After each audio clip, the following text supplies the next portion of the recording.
Hello, everybody, and welcome to the Radical Candor podcast. I'm Kim Scott, co-founder of Radical Candor and author of Radical Candor and Just Work. I'm Amy Sandler, your host for the Radical Candor podcast. And today we are so excited to welcome Amy Edmondson to our second Radically Candid Conversation episode of 2023. Amy C. Edmondson is the Novartis Professor of Leadership and Management at the Harvard Business School. She's the author of several books, including The Fearless Organization, Creating Psychological Safety in the Workplace for Learning, Innovation, and Growth, and a new book called Right Kind of Wrong, The Science of Failing Well, available September 5th. And according to Publishers Weekly, this is a book, quote, perfectionists will find freeing, which means that I am snuggling up to it every night for the rest of my life. Amy Edmondson from Amy Sandler and the whole Radical Candor team, we are so thrilled to have you on our show today. Thank you. I'm thrilled to be here. Yeah, Kim, I know that you have done some work with Amy. Do you want to share a little bit about your collaboration to date before we jump in? Sure. So Amy and I recently wrote an article together about how people sort of misunderstand radical candor and psychological safety in ways that are sort of very different but related. So Amy, tell me if I get this wrong, but it is my perception that people often interpret radical candor as being mean, and they interpret psychological safety as, saying everything in a mean way, but they interpret psychological safety as saying nothing as a way of being nice. And neither one is accurate. So why don't you correct the misinterpretation of psychological safety first, and then I'll take on radical candor. Yeah. Psychological safety is not about being nice. And as you just said, it's the problem is being nice is often code for don't say what you really think. Whereas psychological safety is all about, it describes an environment which you can say what you really think. Yes. It doesn't mean it's easy, right? Because I think, honestly, that would be unrealistic. It's never going to be easy to, ask a question when you're in over your head, or share a mistake you've just made, or disagree with the boss on something. It's never going to be easy. But psychological safety describes an environment where you believe that's welcome, that's accepted, that's what we do around here. Yeah, absolutely. So it's not always comfortable. In fact, it's often uncomfortable. Part of a psychologically safe environment is one in which people are able to move, and in fact, maybe pushed to move through the discomfort. Like the only way out is through. My younger son had a teacher in sixth grade who said, "You've got to be comfortable being uncomfortable." And I thought, yes, that's the phrase. That is it. That's it. Psychological safety is about, and by the way, collectively, right? Like we can talk about it. It's discussable. This isn't easy, but it's what we have to do because of what's at stake, because we care. Yeah. And I think with radical candor, people sometimes think that it means that you're saying the thing in the harshest possible way, which I would say is not radical candor. That's obnoxious aggression, right? And in fact, candor. Brutal honesty. And in fact, there was someone wrote into me recently, and you and I had kind of an exchange about this, where her boss told her that her high standards were getting in the way of psychological safety. And you and I both, I think, had the same wince for the same reason. And so I wrote her something back, and she said the thing that I said to her that resonated for her was, taking the time to build these relationships is part of having high standards. It doesn't compromise them, right? And that's what she needed to explain to her boss and to herself. I don't know. What do you think about that? I think that's right. And probably, to the boss's credit, he probably was trying to say, or she, it could have been a woman. I'm going to raise the purple. I thought I heard a he, but you were right. Maybe I didn't. So I probably said he, but I think we were both making. Doesn't matter. Yep. Well, we'll rewind the tape. Yeah, let's rewind the tape on that one. To the boss's credit, they might have been saying, there's a way in which you are either giving feedback or, holding people to account that isn't helping them, right? That isn't helping them learn, and grow and do the best possible work. Or at least that's what the ideal, manager might be noticing in a subordinate. So holding high standards neither means you do or don't have psychological safety, and possibly the way you're communicating that could be getting in the way. Yeah. But certainly the whole goal of psychological safety is to be able to have high standards and to do our best work. Like, that's the point, not to lower. If you're lowering standards in order to achieve psychological safety, you're not understanding psychological safety. Exactly. I mean, I would have been better off calling it an environment where learning is possible, but that might not have caught on. Yeah. It wouldn't be in the vocab, and I would have been better off calling it compassionate candor, but I wouldn't have sold as many books.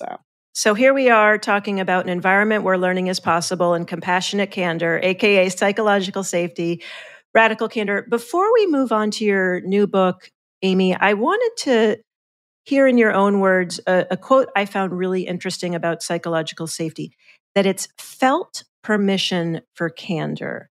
In your own words, what do you mean by felt permission?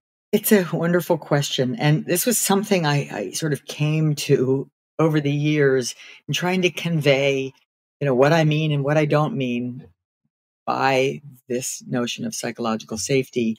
And felt is that I internally believe I have permission. I have permission in this group, in this workplace, on this project. I believe I have been given permission for candor. It doesn't mean I find it easy or fun, but I do believe it's expected and allowed. Yeah. Well, it's so interesting because we will often say that radical candor is measured not at the speaker's mouth, but at the listener's ear. Would you say that psychological safety, that sort of felt permission or that felt belief, is measured individual, even though it's a collective feeling?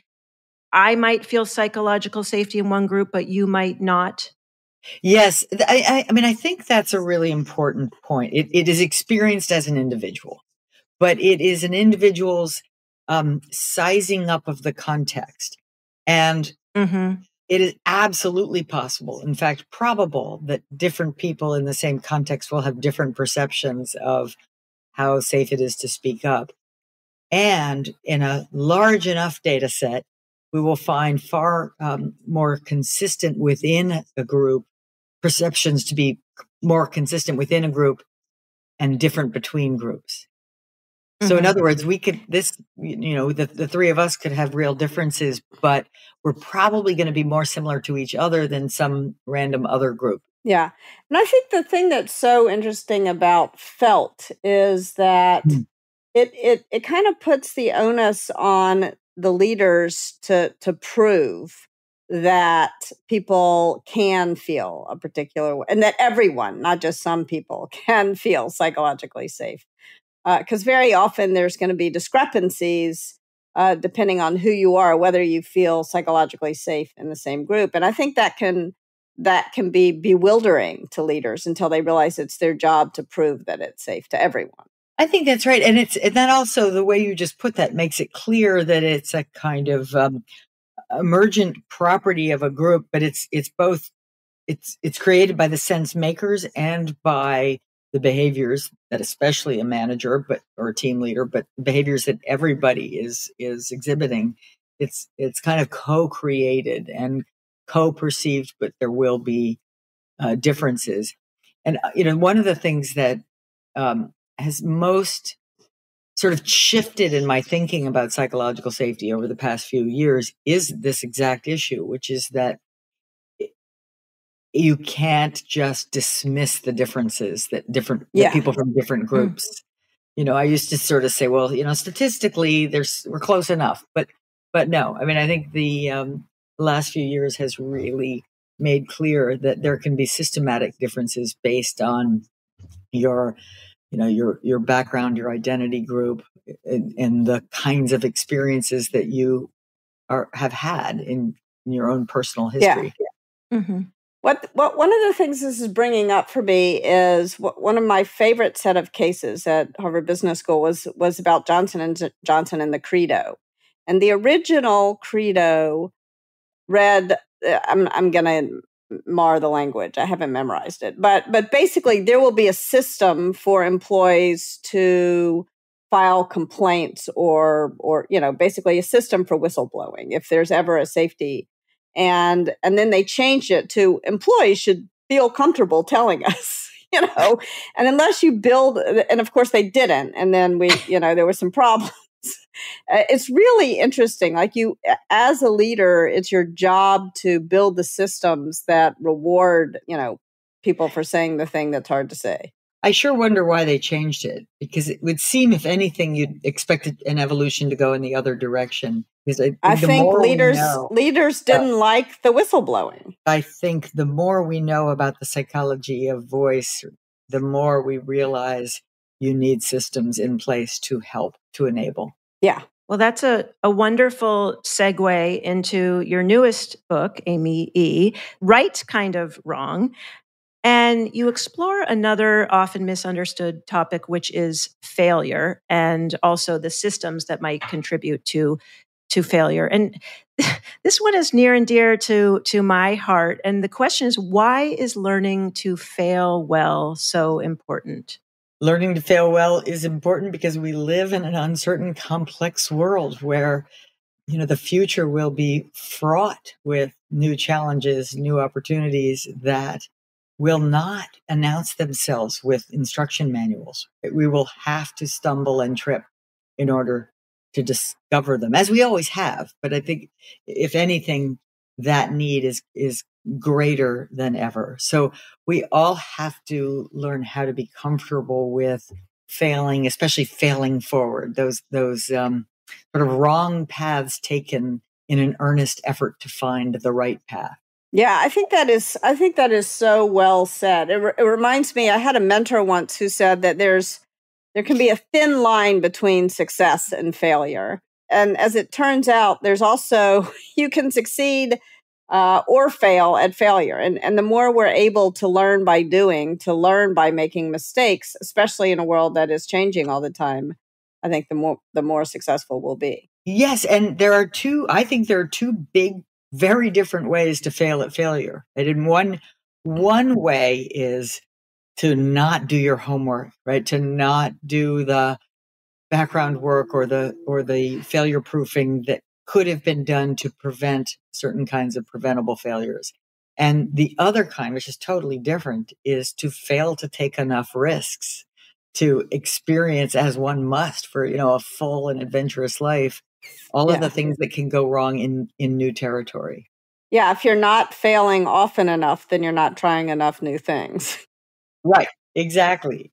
You're trying hard enough at the old things. I mean, to keep stretching your abilities. One of the things that I really admire about the stories you tell in both of your books is how hard it was for you to come to grips with. You had this hypothesis, and the data didn't back up your hypothesis. And you and I had a funny email exchange that I want to share with other folks, because somehow I had this naive view of scientists as these people who don't have the same emotions that the rest of us, and that you'd be equally happy when your hypothesis was proven or disproven. So talk a little bit about what it was like to come to grips with the fact that the data was surprising you and why that was so important to come to grips with. I think all scientists would far prefer to be right than wrong. Let's just start there, right? So you do your homework, you've read the literature, you have formulated a hypothesis. In fact, you can have a fairly high degree of confidence that it's right, that the data are likely to support that hypothesis. And guess what? You can still be wrong. And like any human being, I promise you will be disappointed. I promise you they're disappointed. But what's different about scientists, at least good scientists, is that they know not to be crippled by it, but they don't waste time sort of wishing it were otherwise and were wallowing in a sense of shame about it. They understand that, disappointing though it was, it's valuable new information that allows them to make an even better hypothesis next time. And, they can relish the possibility that they're right now, at this point in time, the only person who knows that. right? They're the only person who has made that Yeah. discovery of a path that didn't work. And if they've made it before anyone else, then they can make that next hypothesis before anyone else, and maybe that one will be right, and they can publish in a important journal. Yeah. I wonder if there's a way to create systems that celebrate the right kind of wrong as well as the right kind of right, because one of the things that I have found that was really important when I was managing a big team at Google is celebrating the wrong, celebrating the failure, like turning it into a game.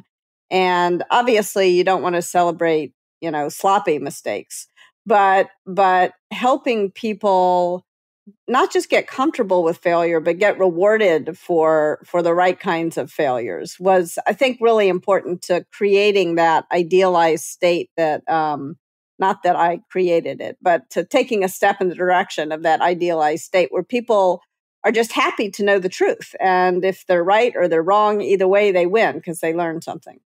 Right. I think it's really important. And, when you get it right, the world celebrates you, right? The publication or the product or, the C-level executives, right? The external folks give you a round of applause. But when you get it wrong, that doesn't happen. So that means the team has to compensate. The team has to give you that love because, it's like a compensatory mechanism. Like, let's celebrate this failure for the new information it brought, and then let's quickly try the next thing. So I do think there's an internal, external distinction here in the reward system. Well, and one of the things, Amy, that you describe in Right Kind of Wrong are these three archetypes of failure. So basic failure, complex failure, intelligent failure. And can you explain what each of these are and why you think it's helpful to distinguish in that way?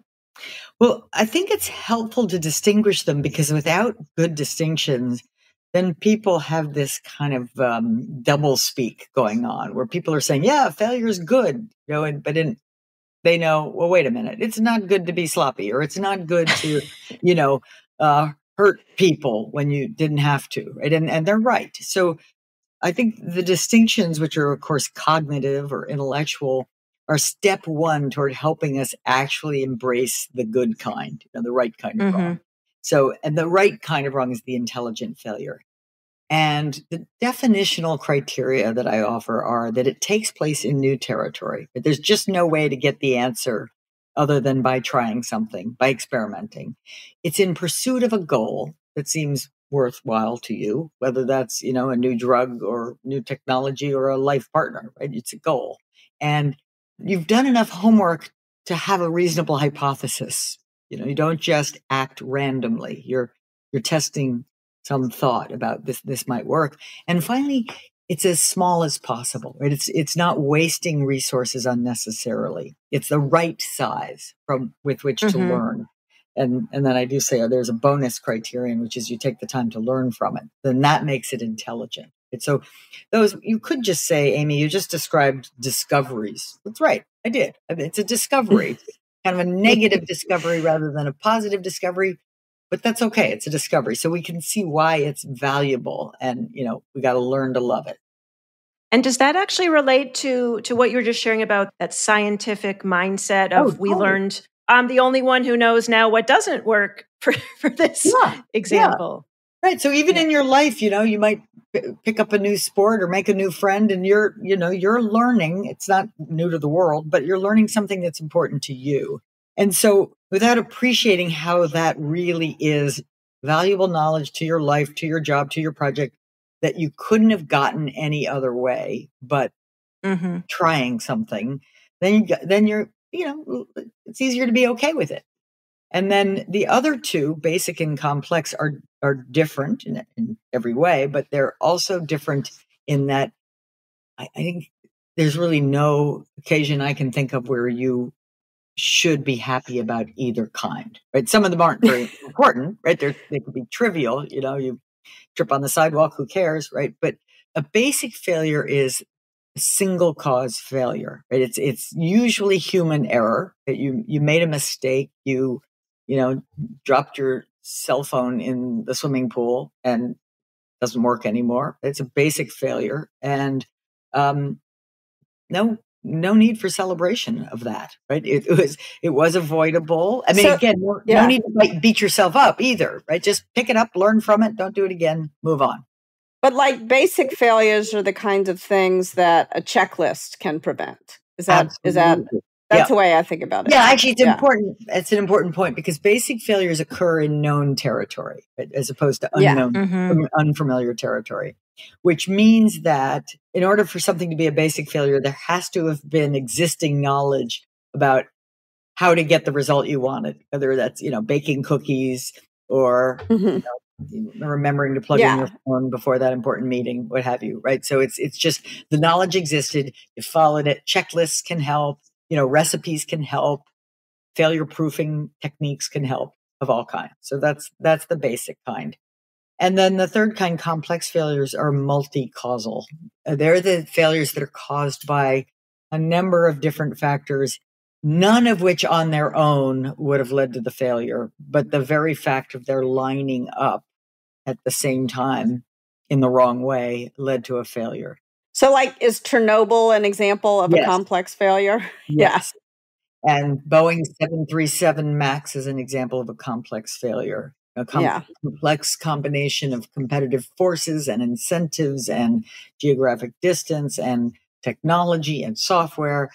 All come, if you take any one of those factors out, you might have been in a position where you didn't come up with that exact design. So better systems might prevent complex failures. Yeah, and psychological safety can help prevent complex failures because more often than not, at least many complex failures, and many of the ones I write about in the book, many of the ones I've studied, have the following in common. They could have been prevented had someone spoken up earlier with a concern or an observation, because that's all you need sometimes to catch and correct one of those factors. Yeah. So the silver lining on complex failures is that, they're a mess, they're on the rise. But the silver lining is they give you all these different possibilities for catching and preventing. So command and control kind of companies are more likely to have complex failures, I would argue, than ones where people are more empowered. That's right. And in fact, I study and write about a couple of them,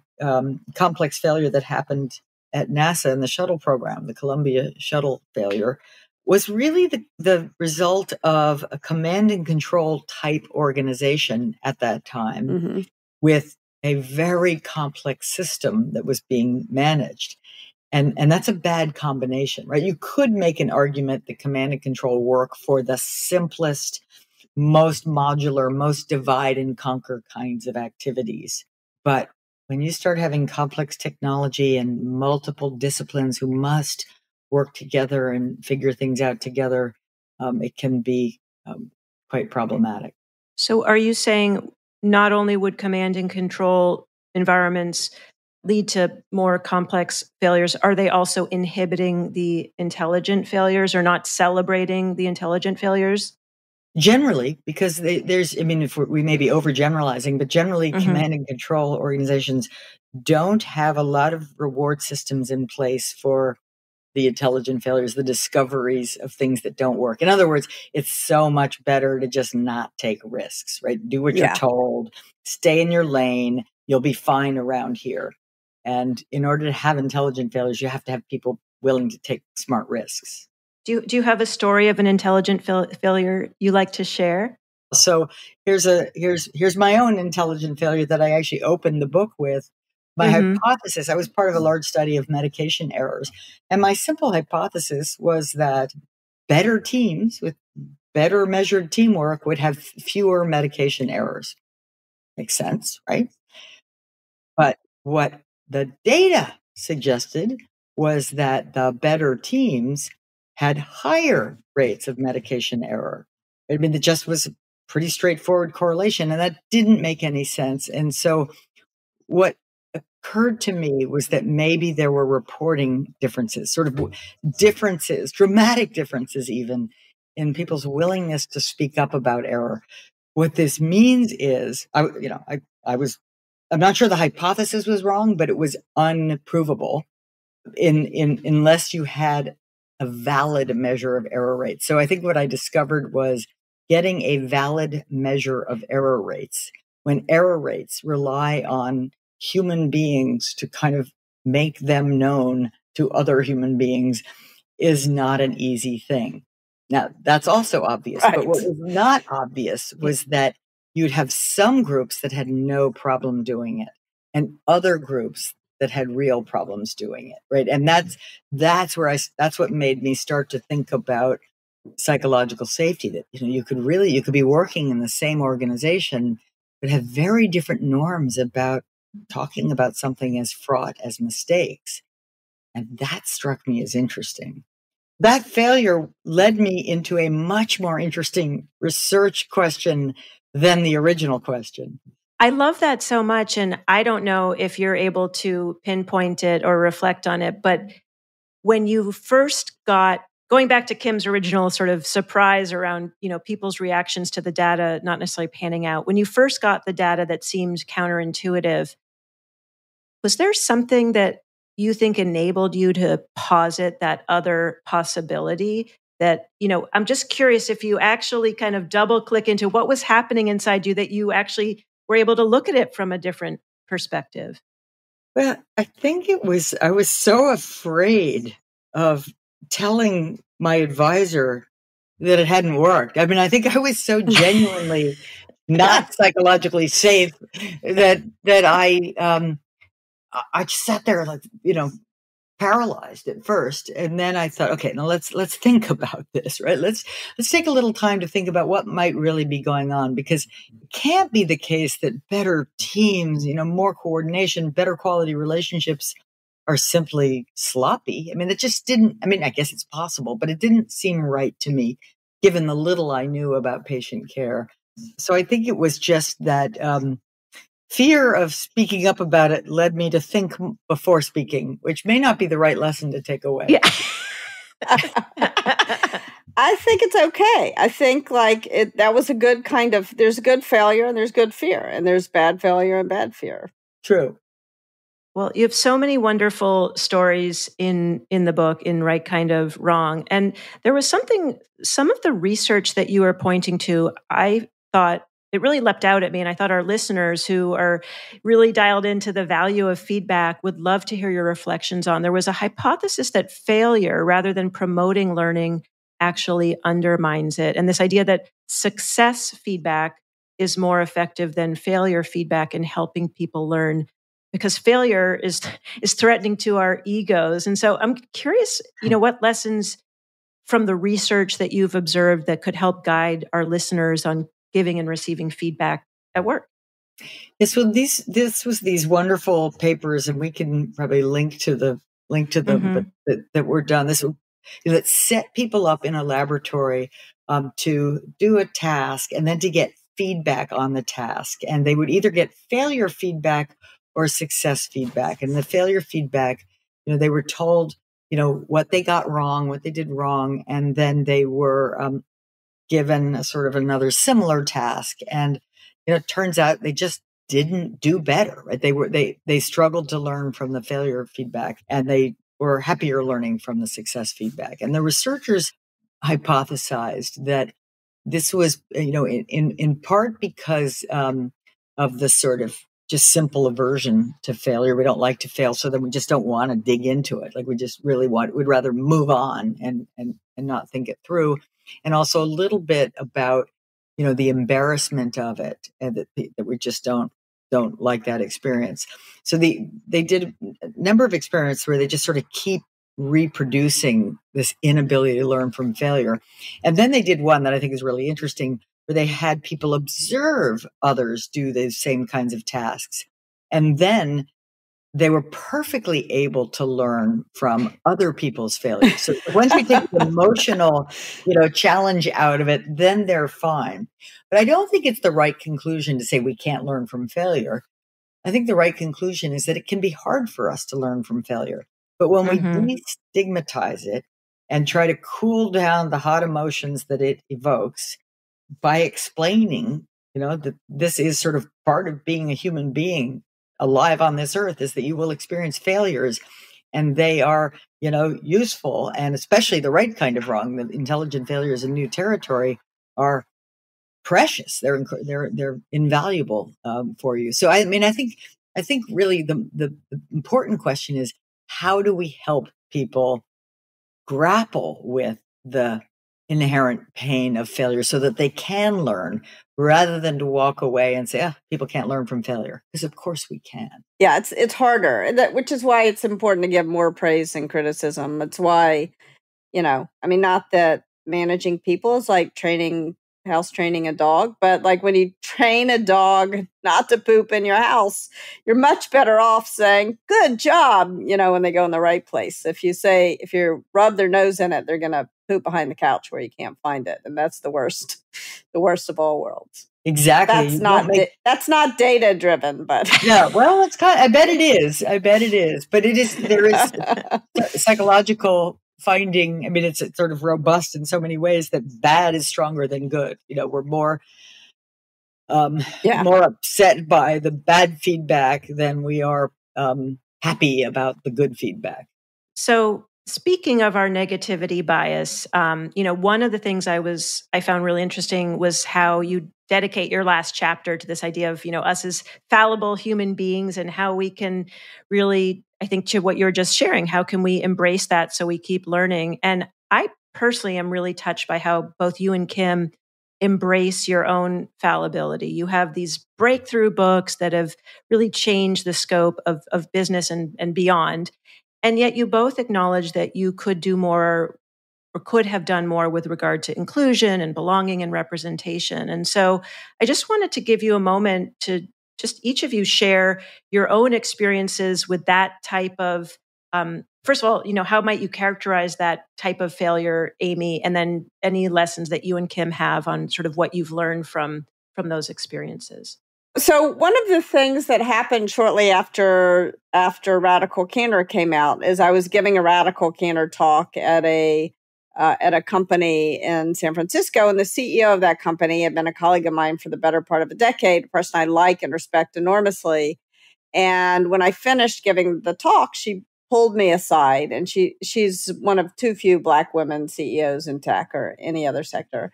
And she said, Kim, it's a lot easier for you to roll out Radical Candor than it is for me. And she explained to me the difficulty that she had both giving and receiving feedback.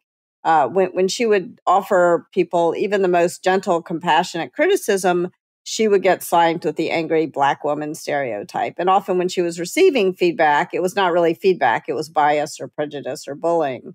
And I realized that I hadn't given nearly enough thought in Radical Candor to how I might be putting people in a jam when they were rolling out the ideas. And that's what really prompted me to write my next book, which I called Just Work. And speaking of failure, I would say the title of Just Work just didn't work.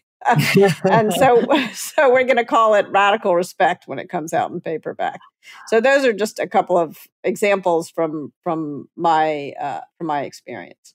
Yeah, my own experience since the beginning of the COVID-19 pandemic, and likely before, I have moved from being unaware of my own unawareness to aware of my own awareness. Yeah. Right. Which is, it's a step in the right direction. Unawareness of what? Well, unawareness of what I call in the book the unequal license to fail. Right. That it's one thing to have a lot of, happy talk for entrepreneurs in Silicon Valley or innovators in companies, scientists, but more broadly, and thinking about our lives in our communities and in society, there can be no doubt that we do not all share the equal license to fail and then pick up the pieces and pivot and go on to the next step.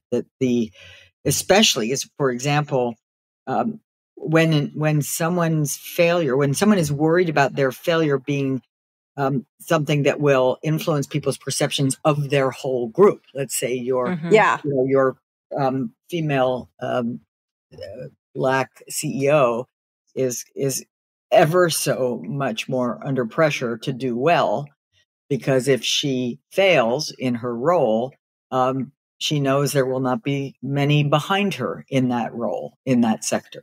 That alone makes it so much harder to take the kinds of healthy risks that are necessary for success, in any field. So the takeaway now where I am on this is we have to do more discussion about how we have fallible human beings, but we also have a very fallible society. It's a society that is not yet well set up for equal permission to fail, for example, or equal anything for that matter. And so we have to take that as a given, right? If that's the given, now how do we fix it? That becomes the conversation, not just let's throw our hands up and say, oh, well, it can't be done. Yeah, and I think I remember when I was graduating from business school, thinking that I had the world's best safety net underneath me now, and so that made it way easier for me to take swings that I wouldn't, because I could get other jobs. I would be. Remember, I did a startup that failed, and it failed just before a business school reunion, and I was kind of dreading going back to business school, thinking, all these people so successful, and my startup just failed, and everybody was like, "Oh, Kim, this is awesome! You failed, like you did this great thing." And I remember thinking, "Gosh, it's really nice, but it's also like that is an advantage. It's an example of a privilege that should be extended to everyone." Just to go back to something that you were reflecting on, Amy, around with the pandemic and sort of unaware of unaware, and then some awareness of unawareness. You also spend time in Right Kind of Wrong exploring self-awareness, situation awareness, system awareness. And I just wanted to, especially since we're just talking about equity and systems, why is these sort of awareness zones? Help us understand a little bit more about why you think that was so important to make such a big part of the book. I think that sort of failing well, which is really, again, preventing the preventable ones and being willing to take risks in one's life and work, can't be easily done without self-awareness to understand the role you and your consciousness and your thinking, really the role your thinking is playing in what you do and how you hold yourself back. Right? So it's self-awareness is especially about just recognizing, we talked about becoming aware of your unawareness, becoming aware of your unawareness so that you can take better risks. Like you can realize that a lot of your fears are blown up bigger than they need to be, that you'll really be fine if you make a misstep over here. You'll be able to, learn and go over here instead. The overarching reason why self-awareness is important is that all of us will spontaneously choose knowing over learning. That just happens automatically. Like, I believe I see reality. I want to be right. And that error makes us averse to risk taking, but also it makes us incurious. And you can't practice the science of failing well unless you're curious, right? Because you've got to be curious about the world around you. You got to be curious about the people you meet. You've got to ask them good questions so that you can learn and develop your understanding and build good relationships and all of that, right? So it starts with me, right? That was a sort of recognition I had. And I thought, I better tackle this. I better sort of understand our role as individuals in contributing both to risk aversion and also to preventable failures. And then the next awareness zone that I talk about is context, which of course is so important because context is everything. If you're in a very risky, dangerous, air traffic control kind of setting, your job is to be absolutely cautious to make sure people are safe speaking. This is a place where getting it right is critical. So it's that kind of environment, and you behave a certain way accordingly. If you're in a laboratory and you're risk averse, you're blowing it, right? You're supposed to be experimenting and being, really going wild. And I know that's simplistic, but I've seen both kinds of errors in my research. I've seen people being sort of overly cautious and risk averse in a sort of a situation that calls for playfulness. And then I've seen people being overly casual and not vigilant enough in a very risky, dangerous setting, right? So you want to sort of start with, okay, what's the uncertainty? What are the stakes? And act accordingly. And then finally, and very quickly, I think system awareness is just that discipline to move from the here and now, which is natural for us, to the later and elsewhere. Who else will be impacted? What feedback loops might there be? And that's mostly about preventing failures that we could prevent with a little bit of foresight, and also about creating the conditions for innovation, that really helps people do the things they need to do to fail well and innovate. Yeah. So, like, as an example, I know I'm self-aware. I'm sloppy. I make sloppy mistakes. Like, I try not to. Maybe this is not very good, but this is like core to who I am. So I would never take a job in air traffic control. I remember my teacher I had. I was like, it's no big deal. I just moved the decimal over, but I really understand the problem. And she said, "What if you're a doctor?"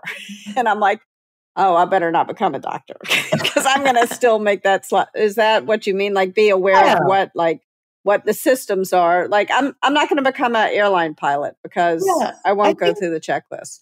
That's like where self-awareness and situation awareness come together. It's if you have a lot of self-awareness about your strengths, you might say, well, they don't include exactitude, so I'm not going over there. They do include, right? So yeah. Am I mistaken? There was a story you shared about your son's, was it baseball practice and sort of the system interdependencies there? That was an example of system awareness. Yes, very small example. But so my son. I think people can relate to it. Yeah, you bet. My older son, maybe some of our listeners have been there. Asked one summer whether he could join, the summer baseball league in addition to all of the other activities, of course, that were going on. And he seemed excited about it. And, of course, it's possible. So what's the natural response of the mother? Is, there's this child looking eager. Natural response is yes, of course. But a tiny bit of thought I'm not saying this was the wrong answer, but that simple yes led to a sort of lack of family dinners for about the next 2 months, meaning that all the baseball, they were every single night. They were always at 6 p.m. That meant, a lot of driving and a lot of time. And it was summer, so a lot of time taken away from the family activities that could have been differently. Of course, it had an impact on the other son. And again, I'm not saying it was bad, but it's the kind of decision that should have been made thoughtfully. Like, it could be a yes, but it'll look like that, or it could be a no, which will look like that. But our natural tendency is very much in that moment, take the easy and happy answer, and not think through the interrelationships that are involved. I love that story because I've made the exact same mistake. In fact, I'm leaving as soon as we hang up. I'm taking my son to go to batting practice. And we're in this beautiful place and we could be at the beach, but no, we're going to some mall and hitting the baseball. Well, before we move on to practice, just want to share a moment and acknowledge what wonderful storytellers you both are. And Amy, I think one of your gifts of this blend of research and storytelling. And I'm just so curious, as you wrote the book, Right Kind of Wrong, was there anything that leapt out at you as a surprise of where you landed, now as the book is coming out? But I think the surprise, I'm not sure if this is good enough surprise, but the surprise to me. Any surprise is welcome. Well, I wrote an article about failure 10 years ago. And I think the surprise to me was how much more I still had to learn about it and how much more I could learn from exploring the stories, some of which are from my life, but most of which, of course, are not. So I got to dig into all sorts of crazy stories, from the creation of a champagne industry to, the tragic crash of a boat, oil carrying boat, right? And in all of those all of that extra research, I learned so much more. It became so much more nuanced, but I also think more practical. So I guess the surprise was how much more there was to learn, both for me and I hope for my readers. Before we close, I've called myself a recovering perfectionist. Is there any tip that you would have for me or for people who are listening like me who see themselves as having slightly perfectionist tendencies? Perfectionist tendencies create pain, not joy. So remind yourself you are not unique in being a fallible human being, but you are a fallible human being. We all are. And that's okay. We were put on this earth with a right foot and a left foot for a reason, right? Not a wheel. We're not on a wheel going straight toward the goal. We're just going this way and that way until we get there. Built to trip, exactly. It's like, I think perfectionism, like being perfect, sounds like more fun than I think it really is. Such wonderful words to live by. Before we close, I also have to acknowledge one of our Radical Candor coaches, Aaron Dimmick, who you interviewed in the book. I did. I loved that interview. He told a great story of a failure in the sky in a training mission that was thankfully caught and corrected by great teamwork and great leadership on the part of Aaron. Yeah, wonderful. Kim, anything more for Amy before we close?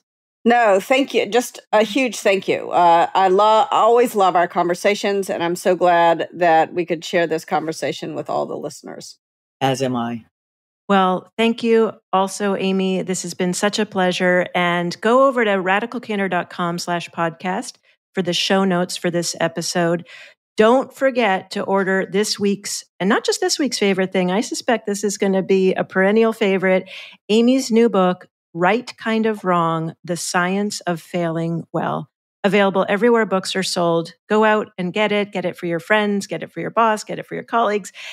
And again, praise in public and private, criticize in private. If you like what you hear, please do rate and review us on Apple Podcasts. And if you've got criticism for us, email it, podcast@radicalcandor.com. We will reward the candor. Bye for now. We will embrace our right kinds of wrong. Yes. Yes, we will. Bye for now. The Radical Candor podcast is based on the book Radical Candor, Be a Kick-Ass Boss Without Losing Your Humanity by Kim Scott. Episodes are written and produced by Brandy Neal with script editing by me, Amy Sandler. The show features Radical Candor co-founders Kim Scott and Jason Rosoff and is hosted by me, still Amy Sandler. Nick Carissimi is our audio engineer. The Radical Candor podcast theme music was composed by Cliff Goldmacher.